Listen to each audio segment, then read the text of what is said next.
ఇంకొక 30,000 అదనంగా పేరెంట్స్ మీద బర్డెన్ ఉంటుంది. ఇంకొకటి ఏంటంటే అన్ని ప్రభుత్వాల్లో ఒక రూల్ ఉంటుంది.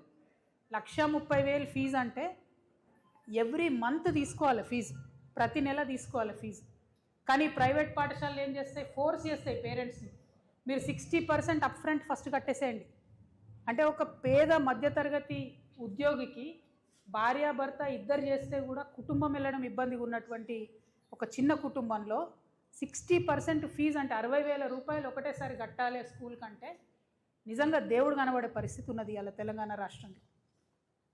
ఈ విషయాల మీదనే, ఈ అంశాల మీదనే రేవంత్ రెడ్డి గారు పదే పదే బీఆర్ఎస్ గవర్నమెంట్ అప్పుడు ఉన్నప్పుడు క్రిటిసైజ్ చేసి మీరు ఫీ నియంత్రణ చేయండి అని చెప్పిండ్రు.